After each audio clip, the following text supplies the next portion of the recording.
My name is Jocelyn Dela Cruz, and I am 36 years old, and I am a Chief Warrant Officer 2 in the United States Army. On the morning of June 11, 2026, at Range 37 on Fort Bragg, my sister's husband walked up to me in front of 19 officers, and he tore the rank patch off the front of my uniform. Then he took my name tape too, and he dropped both of them into the gravel by my boot. "You bought that at a mall kiosk, Joss," he said, loud, so the whole firing line could hear it. "Take the costume off before somebody real gets embarrassed for you." I did not bend down to pick them up. I did not raise my voice.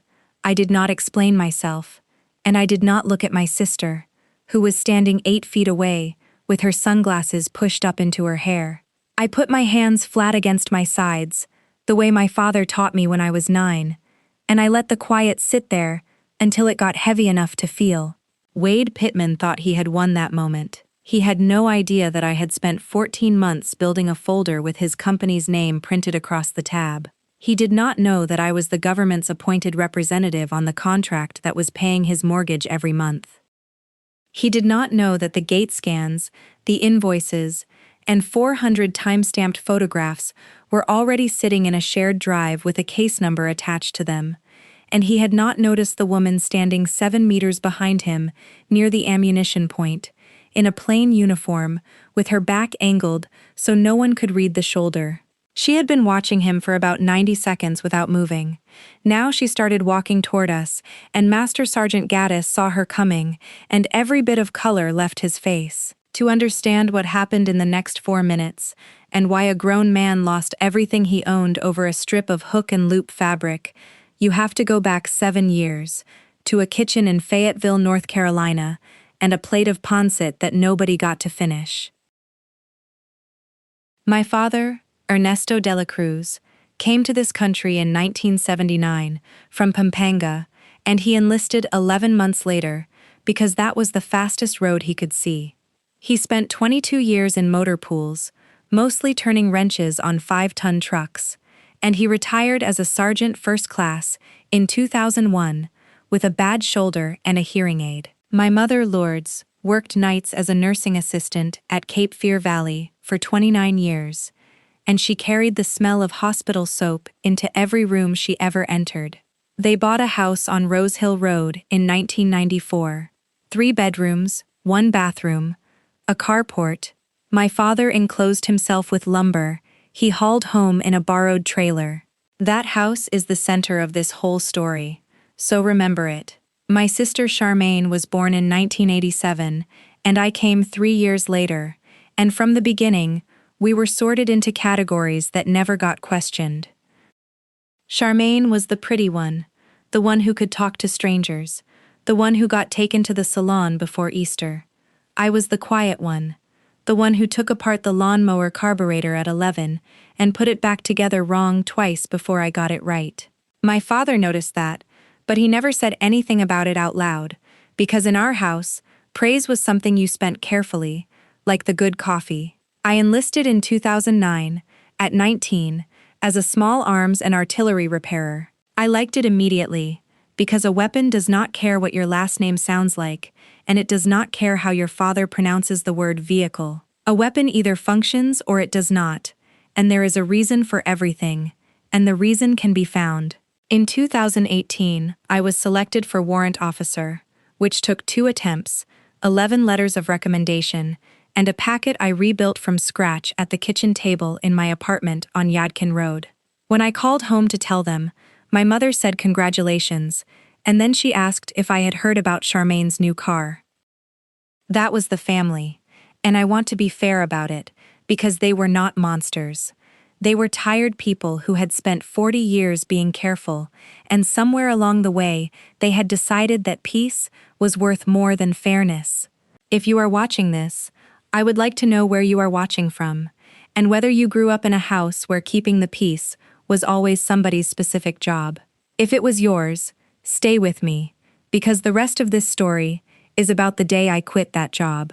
Wade Pittman came into our lives in 2014. Charmaine met him at a bar on Bragg Boulevard, and they married 9 months later at a chapel out on Highway 24, with 63 guests. He was tall and loud and easy in a room, and he had a way of putting his hand on my father's shoulder that my father visibly enjoyed. Wade had served 3 years in the Army and gotten out in 2009 as a specialist, never deployed, and that is not a shameful thing. Millions of people serve 3 years and go home and build good lives, and there is nothing wrong with that at all. What went wrong with Wade was that he could not let it be what it was. By 2016, the story had grown a convoy ambush in it, and by 2019, there was a friend who died in his arms, and the friend's name changed. He told these stories at family gatherings, at cookouts, at the church picnic, and my father listened with his hands folded and his eyes soft. My father, who had actually spent 22 years in uniform, sat there and let a man with 3 years and no deployments hold the floor, because Wade told it the way my father had never been able to tell anything. In 2019, Wade started a company called Pittman Tactical Services, and my father was so proud that he printed the business cards himself at the copy shop on Ramsey Street. That is the seed of everything, and I want you to hold it in your hand for the rest of this. The first time Wade said it out loud was Thanksgiving of 2019, in the kitchen on Rose Hill Road, with my mother's pancit still steaming on the counter. I had just come off a rotation, and I was still in my duty uniform, because I had driven straight from the shop. "They'll pin anything on anybody now," Wade said to my father, not to me, while looking directly at me. "Back when it meant something, you had to bleed for it." My father laughed. That is the part I carried for 7 years, not the sentence, the laugh.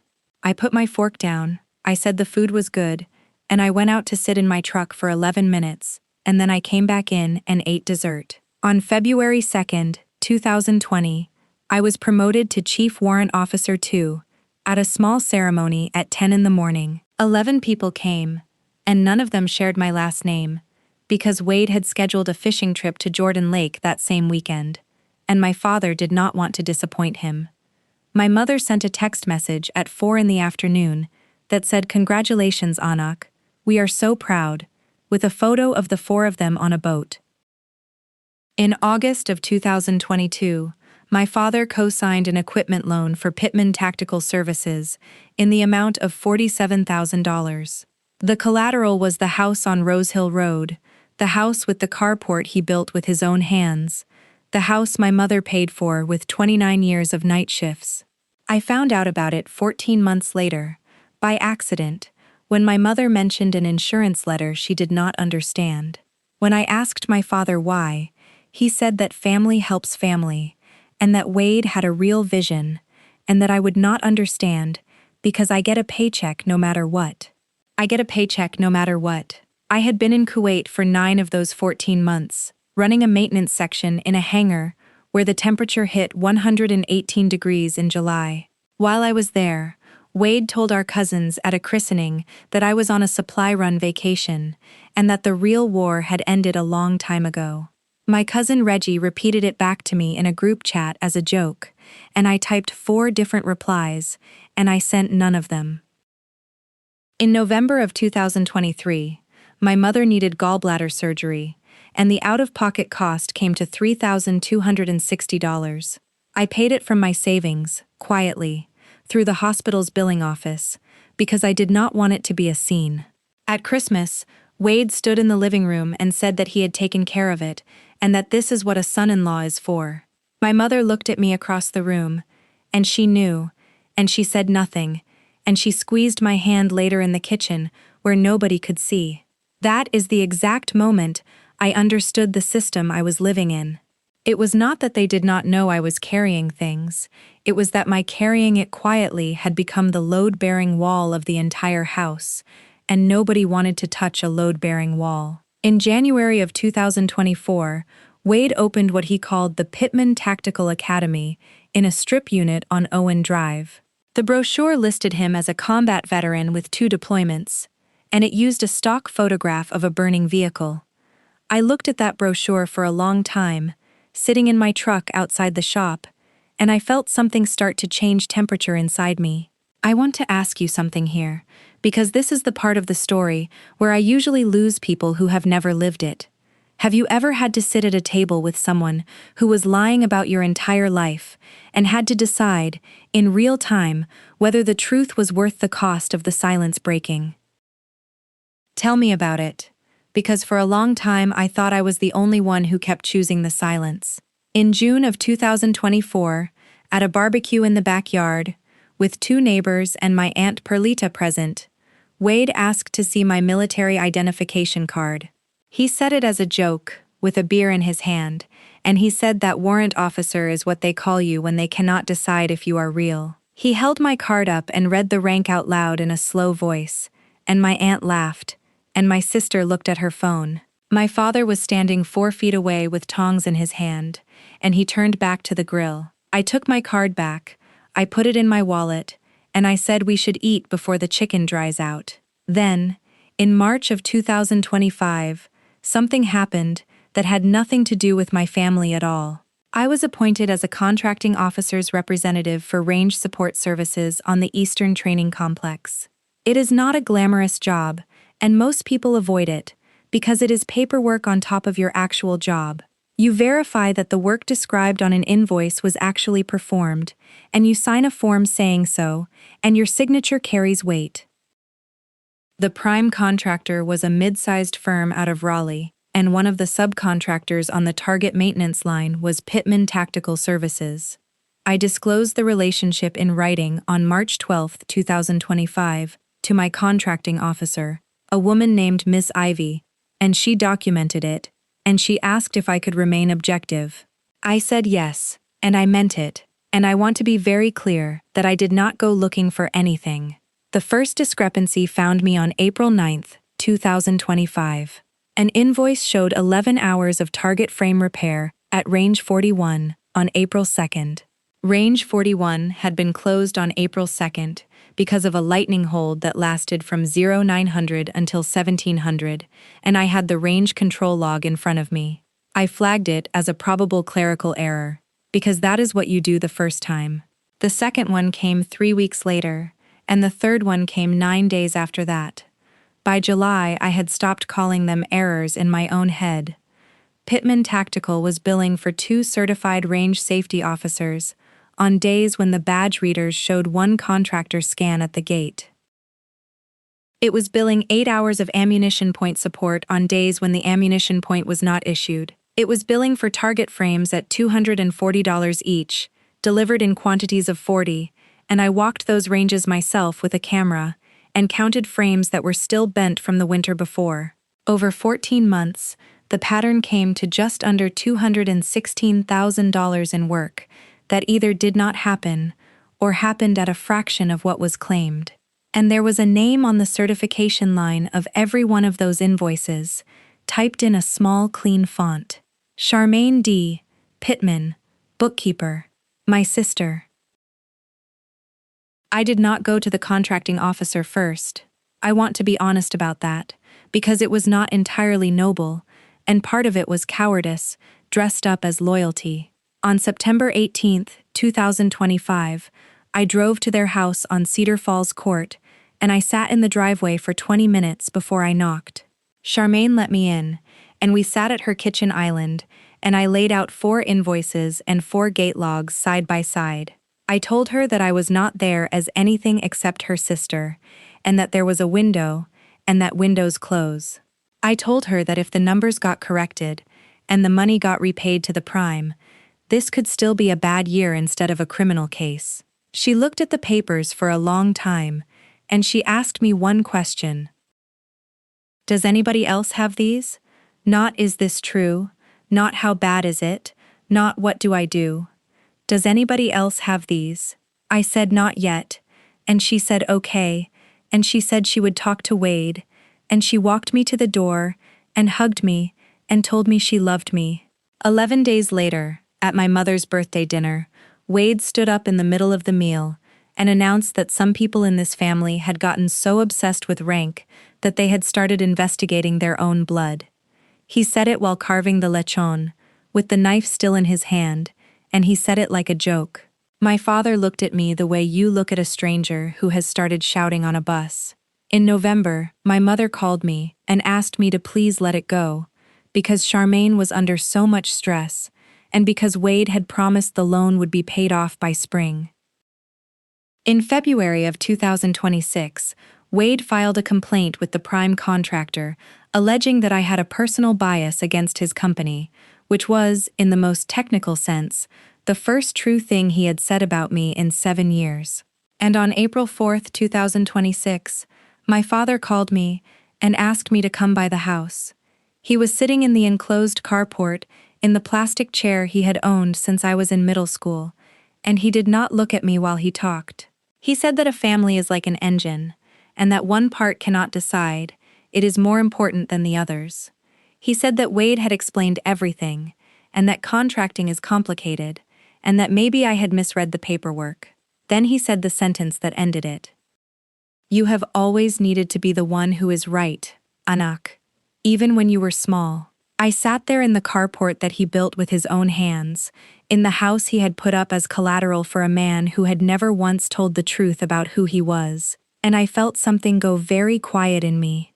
Not angry, quiet. The next morning I went to see Master Sergeant Dwayne Gaddis at Range Control. Gaddis had been at Bragg since 2011, and he ran that operations desk the way my father ran a motor pool, which is to say that nothing moved without a record.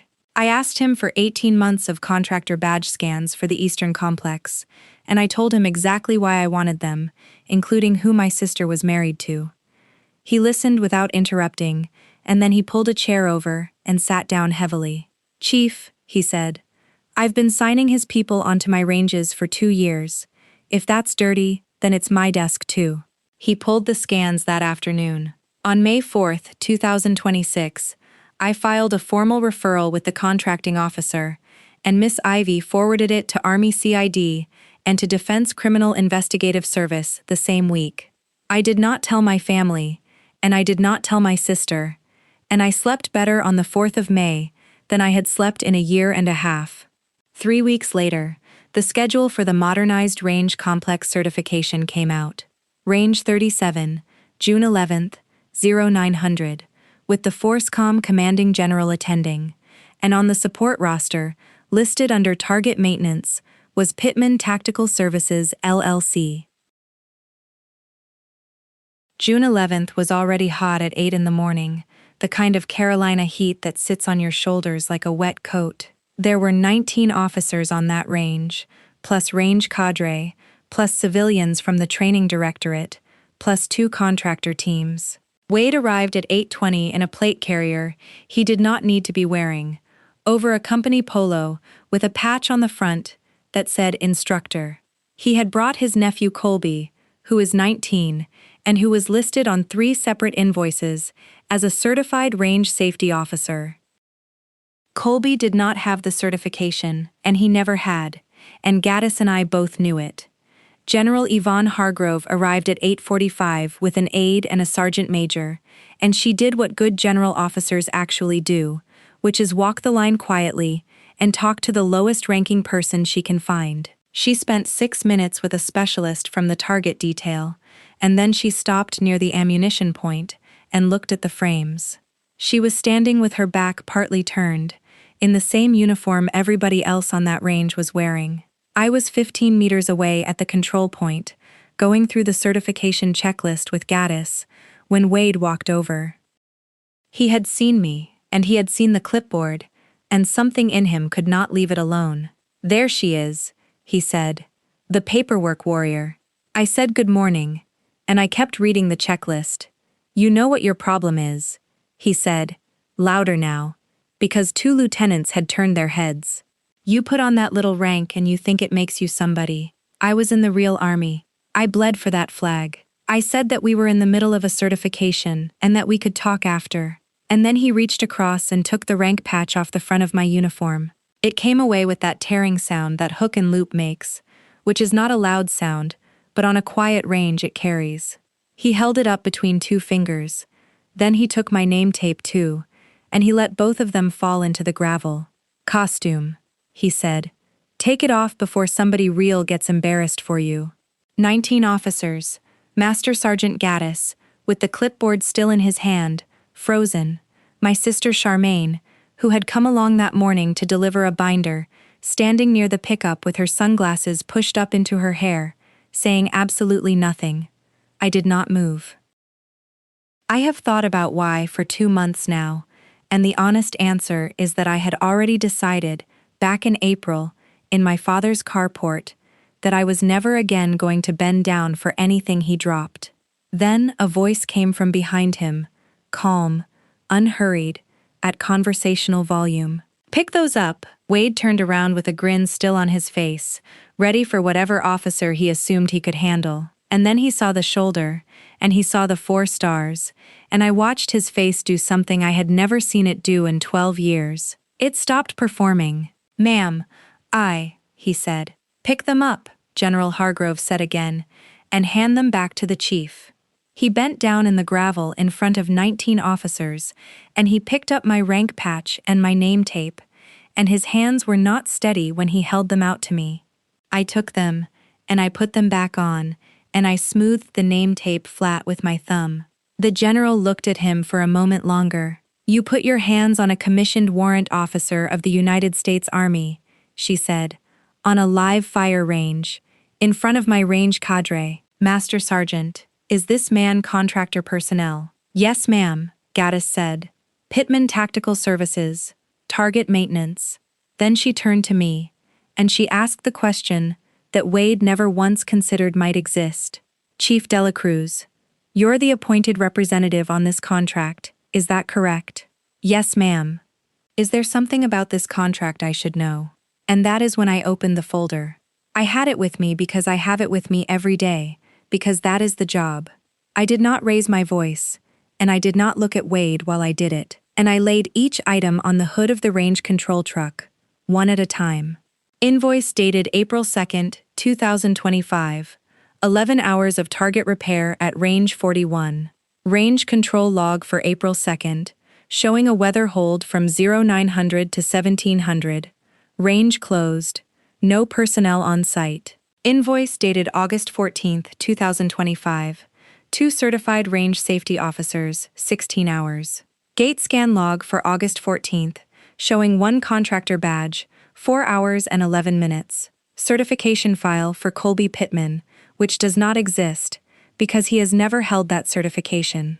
Invoice for 40 target frames delivered on October 7th at $240 each. Photographs of range 39, taken on October 9th, showing 11 new frames, and 29 of last winter's frames still standing, bent, in the same positions. I put down 14 months of it. Nobody on that range said a word while I did it, and the only sounds were the gravel under someone's boots and a bird somewhere behind the berm. "The total variance," I said, "is $215,840. It was referred to the contracting officer on May 4th. CID and DCs have had it since May 11th. Wade said my name. He said it in a voice I had never heard him use, small and fast, the voice of a man reaching for a door handle in the dark. Joss, come on. That's your sister's house too." And I said, the only thing I said to him that entire morning, "I know." I gave her a window in September. She asked me who else had copies. Charmaine made a sound near the truck, and she sat down on the running board, and she put her face in her hands. General Hargrove looked at the hood of that truck, for what felt like a long time. Then she told her sergeant major to have contractor personnel escorted off the range, and she told Gaddis to suspend Pittman Tactical's site access effective immediately, and she told her aide to get the contracting officer on the phone before the end of the day. And then she did something I did not expect. She turned to me, and in front of every one of those 19 officers, she said that 14 months of documentation on a family member is the hardest kind of integrity there is, and that she was going to remember my name. She had to read it off my chest to say it, because it had been in the gravel 4 minutes earlier. Wade's site access was suspended on June 11th.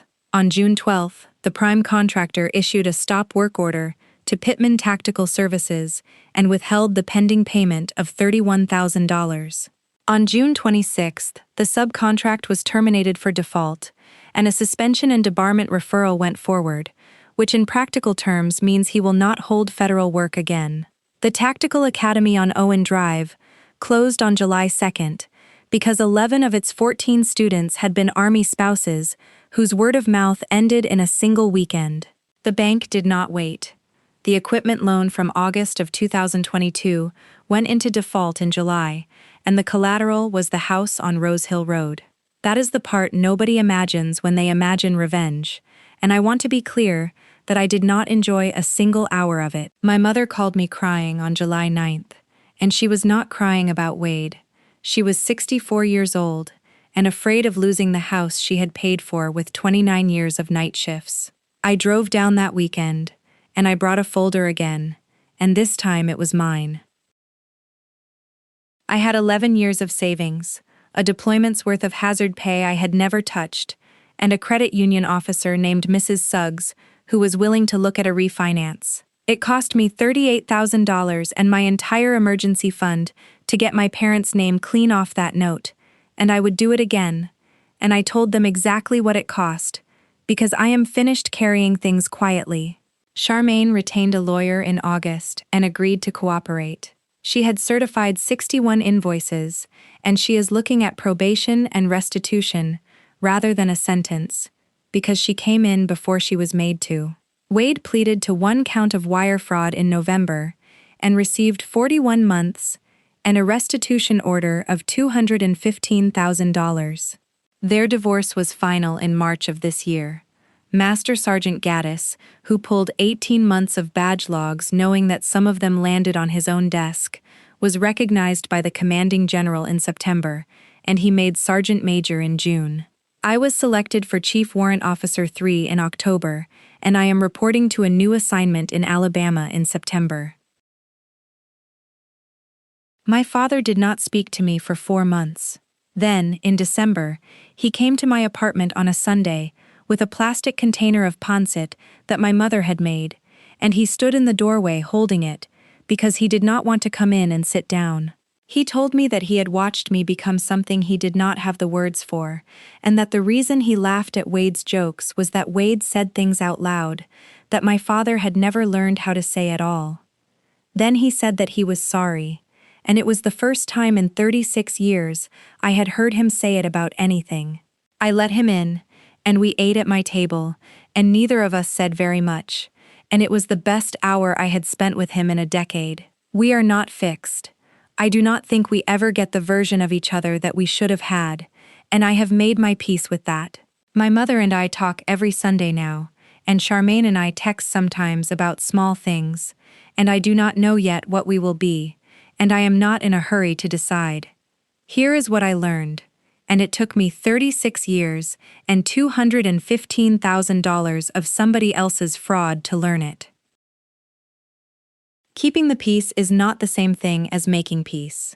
Keeping the peace means one person absorbs all the cost so that nobody else has to look at what is happening, and if you are good at absorbing, they will let you do it forever. Nobody in my family was evil. They were just relieved, every single time, that it was me who bent down and picked things up out of the gravel. Boundaries are not revenge, and they are not cruelty, and they are not a betrayal of the people who raised you. A boundary is just the moment you stop volunteering to be the load-bearing wall of a house that nobody is willing to repair. I did not destroy Wade Pittman. He built that whole thing himself, invoice by invoice, for 6 years, and I simply stopped being the person willing to hold the ladder while he did it. And if you are still bending down for someone who keeps dropping things at your feet, hear me clearly. The day you stop bending is not the day you lose your family. It is the day you find out which parts of it were ever really standing on their own.